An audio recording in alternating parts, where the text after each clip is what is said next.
c'est historique. Bonjour Fabrice Delmeda. Bonjour à tous. Hier soir, la première dame américaine Michelle Obama était à Paris pour une conférence à l'Accor Hotel Arena. C'est nouveau cette vedettarisation des premières dames? En fait, ça remonte à la première dame. Non. Martha Washington, la femme de George Washington. Elle accepte de suivre son mari quand il devient le premier président de l'Union américaine en 1789. Elle vient s'installer à New York avec lui. Mais Martha, c'est pas n'importe qui. Elle a été un soutien énorme dans la Révolution américaine. Pendant la guerre d'indépendance, elle a suivi son mari, y compris sur le front. Et elle a même lancé des souscriptions pour financer les soldats blessés pendant le conflit. Donc, elle est extrêmement populaire et immédiatement, la maison du couple Washington devient le centre de la vie mondaine.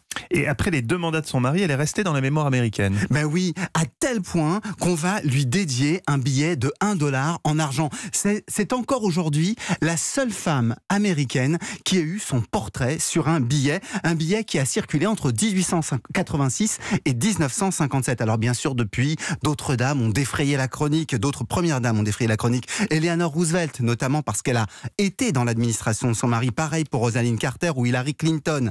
Et puis, il y a celles qui ont introduit le glamour. Jackie Kennedy, avec ses tailleurs Chanel. Et puis Pat Nixon, la première dame à avoir porté un pantalon. Bah tiens. Et Michelle Obama a-t-elle quelque chose en plus au fond? Oui, elle a quelque chose en plus. D'abord, elle est intervenue dans tous les domaines de la politique. Elle a exercé sa propre diplomatie. Ça a été un tel tournant historique qu'aujourd'hui, même Melania Trump est sous la pression de ce modèle. Et ça montre que dans les grandes démocraties, continuent de cohabiter d'autres légitimités que celles du vote, de l'élection et de la représentation.